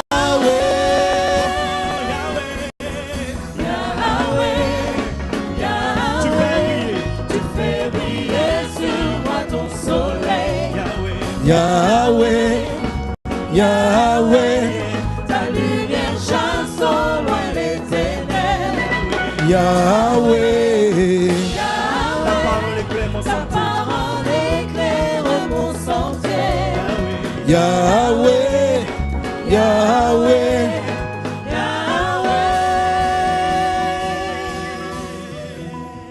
Alléluia. Quelqu'un peut donner gloire à Dieu par des acclamations. Merci Seigneur pour tes bienfaits. Amen. Amen. Nous allons continuer notre culte pendant que les paniers passent pour recueillir nos dons et offrandes avec les good news. Nous allons continuer avec les good news.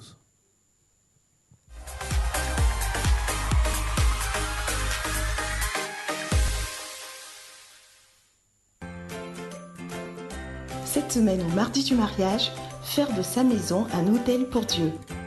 Les mardis du mariage, ce sont des temps d'enseignement autour de la parole de Dieu et des temps de prière pour accompagner les aspirants au mariage et les couples mariés dans la réussite de leur foyer. Mardi du mariage, à partir de 19h au grand chapiteau du centre Kodesh. Couple d'honneur, former des couples heureux et épanouis en Christ.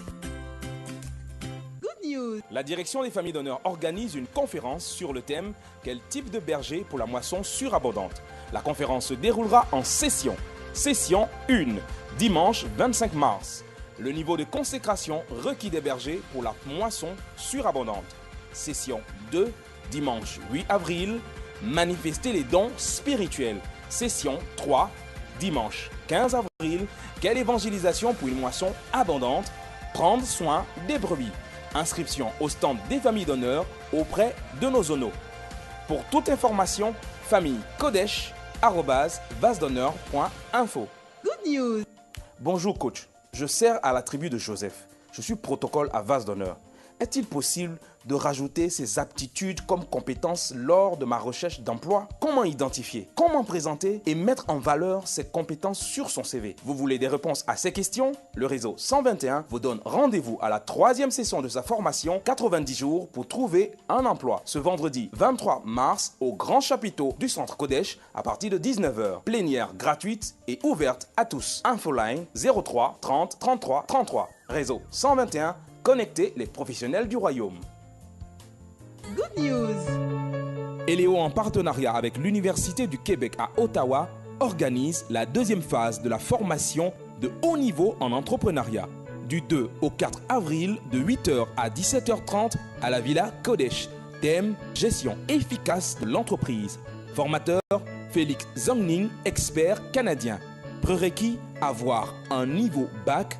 Droit à la formation, un certificat délivré par l'Université du Québec à Ottawa, un kit de formation. Pour toute inscription, rapprochez-vous du stand d'Eléo après le culte ou auprès de votre patriarche de tribu. Good news. Je suis le bonheur. Tu ne savais pas? Je suis le bonheur. Je suis le bonheur. Je suis le bonheur. Femme, léamant, tu es le bonheur et tu le demeures par la prière. Tous les vendredis du mois de mars, à Léamant en prière, temps spéciaux de prière sur tous les temps forts de la conférence. Rendez-vous ce vendredi à 19h au Petit Chapiteau du Centre Kodesh. Good news. Monsieur, madame, quand avez-vous dansé ensemble pour la dernière fois? Savez-vous que notre Dieu aime la fête? Il y a d'abondantes joies devant sa face. Soirée des couples spéciale Retro. Rendez-vous ce dimanche 1er avril 2018 à partir de 19h au Suite Garden à la Riviera Golf. Au menu échange, jeux, danse, pour rire assuré. Les inscriptions sont ouvertes. Rendez-vous au stand des couples d'honneur en Christ. Plus on est fou, plus on crie, on prie et on rit. Good news.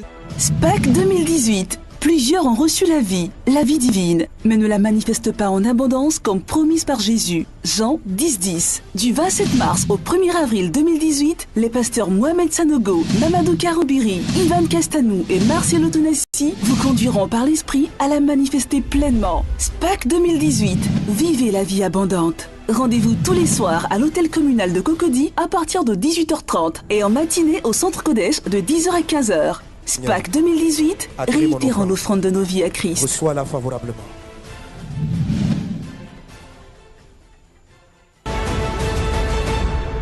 As d'honneur, une église passionnée de Christ.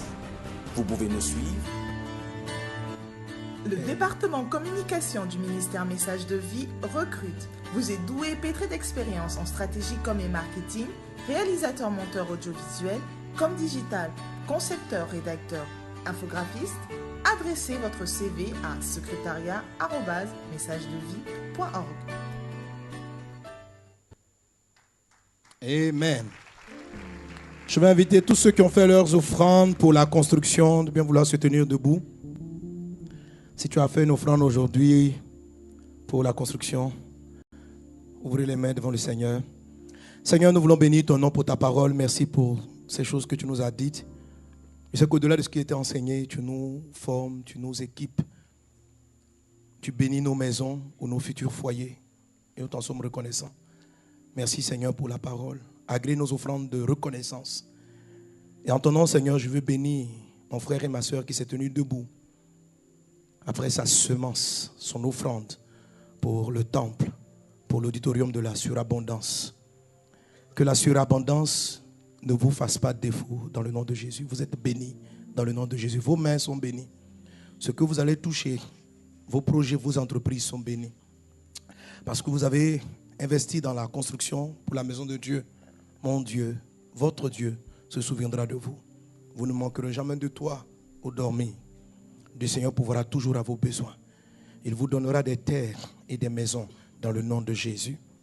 Le jour où vous serez appelé auprès de lui, vous laisserez aux enfants de vos enfants de nombreuses terres et des maisons. Dieu vous bénit de cette faveur.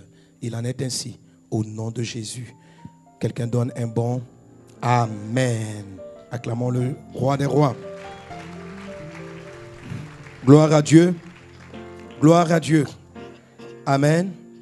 Alors, donc, toutes ces séries d'enseignements seront disponibles sur le mariage, sera disponible. J'attends la com, ils vont me dire à peu près quand. Je pense que d'ici ou plus tard dimanche prochain, vous pourrez avoir vraiment tout le package de toute la série. Amen. Parce qu'il y a tellement de choses à dire que là dans les cultes, je ne vais pas dire la même chose. Le culte d'hier était totalement différent. Parce que c'est deux messages même presque différents. Voilà. Donc, tout cela, on va les mettre dans le CD. Et il y a beaucoup d'autres points qu'on a abordés. Je vous en prie, pour votre futur couple, pour vous préparer au mariage, pour être prêt et pour être vraiment épanoui dans votre relation conjugale, prenez ces enseignements.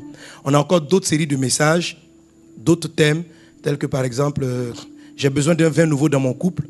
Amen. Ça, c'est les couples qui ne sentent plus vraiment l'amour, que ça ne va plus trop. Comment est-ce qu'on restaure tout ça? Il y a les séries d'enseignements qui existent. Comment reconnaître, comment attirer, reconnaître l'homme ou la femme de sa vie. Ce sont des séries d'enseignements qui existent. Vous pouvez vous les procurer auprès de la table de vente. Amen.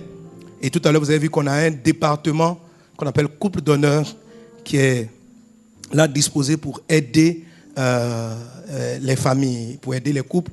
Donc si vous... c'est eux qui font les réunions tous les mardis. Vous pouvez arriver donc tous les mardis à partir de 19h et puis rencontrer les pasteurs et les coachs qui sont là-bas pour discuter avec eux. On a de nombreux programmes. Amen. Par exemple, dans ce séminaire, je n'ai pas touché tous. J'ai touché spirituellement. Tout ce qui est relation intime, relation, j'ai abordé ça spirituellement. Amen. Avec les couples d'honneur, eux, ils abordent ça. Ils sont pratiques. Voilà. Ici, comme on a déjà non mariés, des enfants, j'étais modéré. Amen. Donc, il y a des choses très pratiques. Il faut vous approcher de couples d'honneur, des thèmes très, très, très pratiques. On va vraiment à la pratique en vous approchant les mardis. Amen. Quelqu'un acclame Jésus. Alléluia. Et n'oubliez pas notre grande conférence SPAC, c'est notre première conférence annuelle. C'est une conférence prophétique, c'est une conférence de transformation. SPAC, donc cette année, avec Pasteur Karambiri, Pasteur Yvan Castanou et Pasteur Marcelo Tounassi. Est-ce que vous avez la brochure? Vous avez la brochure? Vous avez le flyer? Si vous ne l'avez pas, prenez-le avant de partir. Voilà. Au dos du flyer, vous avez les programmes. Notez très bien, les sessions commencent dès le mardi. Amen. La conférence commence le mardi 27, mais dans la matinée du mardi 27, on a des sessions de 10h à 12h et de 12h30 à 14h30. Donc, venez très tôt le matin. Les orateurs vont parler. Il faut qu'on leur donne beaucoup de temps. Mais la cérémonie d'ouverture de SPAC se fera bien sûr donc, à l'hôtel communal le soir, en soirée. Et la cérémonie d'ouverture se fera le mardi soir. Donc, on va ouvrir le mardi soir, mais dans la matinée tout de même, on va déjà commencer les sessions. Amen. Pour donner plus de temps à nos orateurs. Mais dès dimanche prochain, amen, on va avoir ici le pasteur Yvan Castanou. Alléluia. À un des cultes. Amen. Et puis on ne sait pas si pasteur Marcelo arriver avant. Il va faire un des cultes. Je ne sais pas lesquels. En tout cas, on va se gérer. Amen. Amen. Hein? C'est une affaire de supporters. Je vois quand on dit un nom, il y en a qui crient. On dit bon. Ok, gloire à Dieu. Amen. Voilà, nous serons bénis le week-end prochain avec tous nos orateurs. J'aimerais inviter tous nos visiteurs, tous ceux qui sont là pour la première fois. C'est votre premier culte avec nous à Vase d'Honneur Centre Kodesh. Nous voulons vous saluer, nous voulons vous souhaiter la bienvenue. Veuillez vous tenir debout s'il vous plaît. Y a-t-il un frère, une sœur qui a son premier dimanche avec nous? Veuillez vous lever, nous voulons vous saluer, nous voulons vous honorer. Bienvenue, bienvenue. Restez debout. Amen. Hein, je vois mon grand frère Breka. Alléluia, sois bienvenu avec son épouse. Vraiment content de te voir. Amen. Amen. Restez debout, restez debout. On va vous souhaiter la bienvenue en mode spécial, en mode salsa. Les anciens.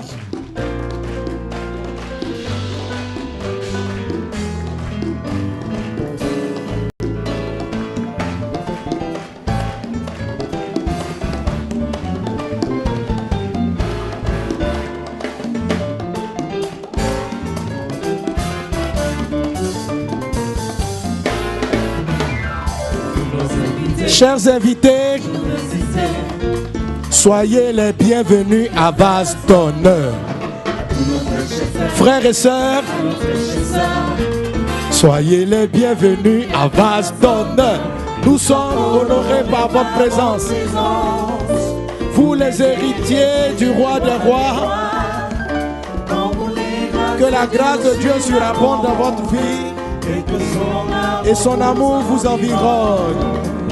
Chaque jour, à jamais.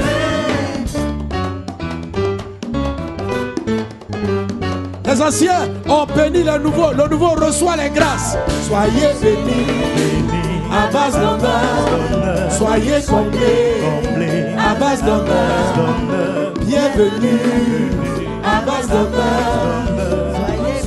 Soyez bénis, bénis, bénis, bénis, bénis, bénis. Soyez comblés à Vase d'Honneur. Bienvenue à Vase d'Honneur. Nous disons à toi, chez nous à Vase d'Honneur.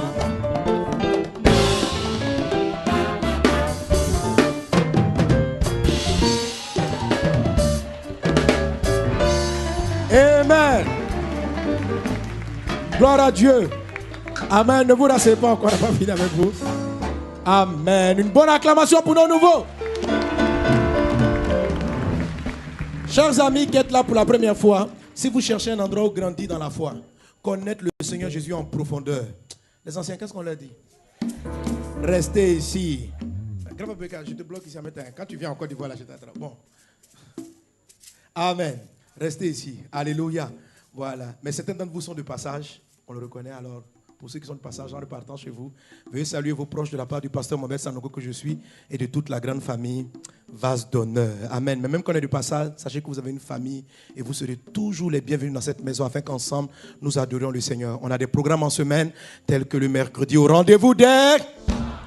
C'est un temps de témoignage, un temps où on prie intensement, où on prie pour les malades. Et si le culte du samedi aussi est un culte où on a l'occasion de prier pour les malades. Si vous avez un parent malade, vous voulez l'amener au culte du samedi soir, faites-le venir depuis 17h. On a des équipes qui le prennent, qui commencent à prier pour lui et à lui parler de la parole de Dieu.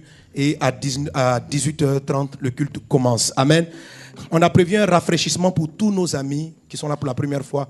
Un cocktail vous sera servi à l'extérieur. Donc donnez-nous encore quelques minutes de votre temps. Amen. Je vais vous indiquer des frères et des sœurs qui vont vous conduire à celui de réception. Mais juste avant, on va saluer tous ceux qui nous ont suivis en ligne, toute la famille Vase d'honneur en ligne.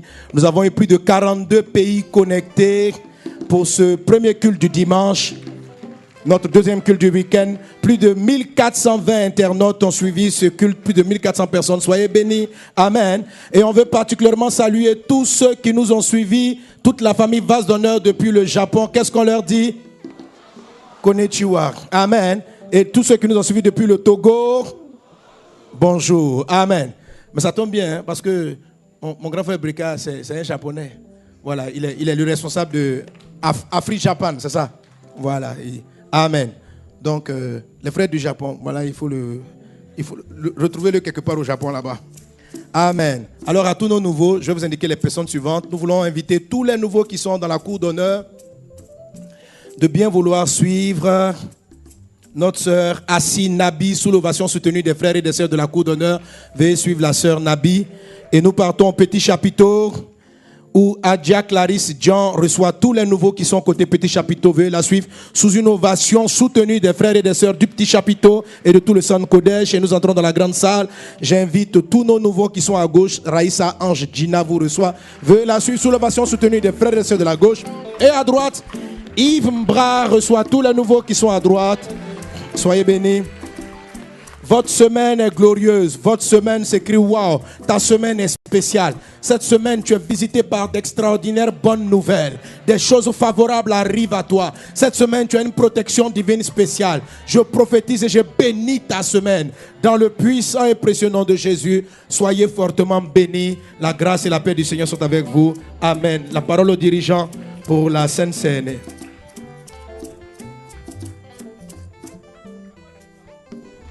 On continue encore à acclamer le Seigneur encore pour sa fidélité, pour sa bonté. Alléluia. Gloire à Dieu. Ah, nous te rendons grâce, Seigneur, pour cette nourriture solide ce matin. Amen. Alors, donc sur ce, tous ceux et celles qui sont prêts ce matin à communier avec le Seigneur, qui sont prêts dans la tête, qui sont préparés à pouvoir passer au repas du Seigneur, sont bien priés de se tenir debout. Amen. Tu es baptisé par immersion et ce matin, tu sens que tu es prêt et tu es prête à partager le repas avec nous et avec Christ. Tiens-toi sur tes pieds. Et tous ceux aussi qui nous suivent en ligne aussi, si vous êtes prêts aussi avec nous, vous pouvez prendre le pain et le vin avec nous. Nous allons nous appuyer sur un texte biblique. Nous allons prendre Philippiens chapitre 2, verset 5. Parce que le message nous a parlé des sentiments qui ont été corrompus à l'origine, les désirs qui ont été corrompus. Il est important que nous puissions avoir les sentiments qui étaient en Christ. La Bible déclare ceci: ayez en vous les sentiments qui étaient en Jésus-Christ.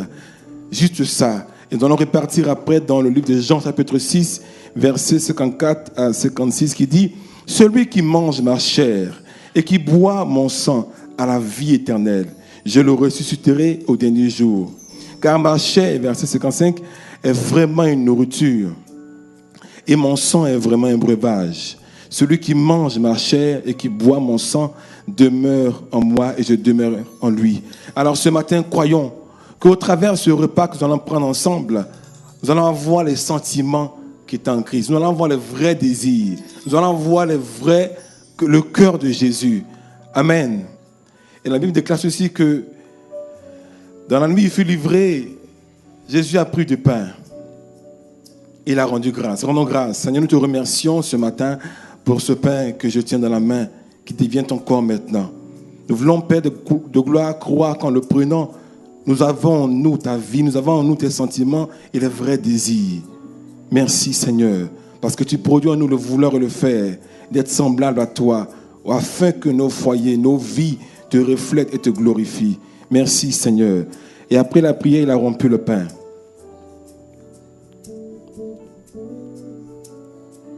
Et il a distribué.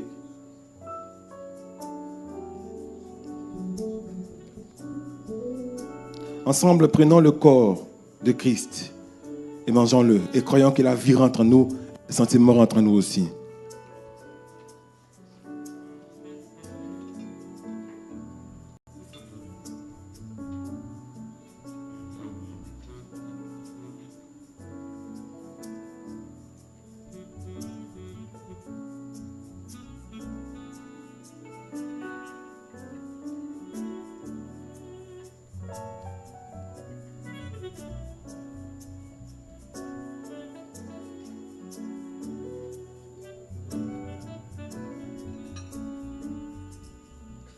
La Bible déclare ceci qu'après le souper, il a pris la coupe et il a dit, cette coupe est la nouvelle alliance en mon sang, faites ceci en mémoire de moi. Et ce matin, prenons cette coupe-là et croyons encore que c'est un vrai breuvage que nous prenons qui va produire en nous les vrais sentiments, les sentiments qui sont de Christ. Seigneur, merci pour ce jus de raisin qui devient ton sang maintenant. En le prenant, nous croyons que nous avons ta vie en nous. Nous avons tes sentiments en nous, nous avons ce que tu es, afin que nous puissions porter du fruit qui te donne gloire. Merci Seigneur, au nom de Jésus. Ensemble, vivons le sang de Jésus.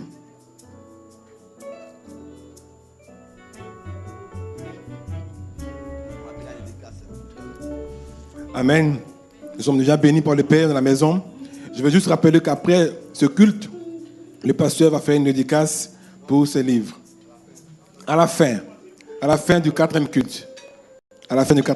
Soyons bénis et que Dieu nous garde.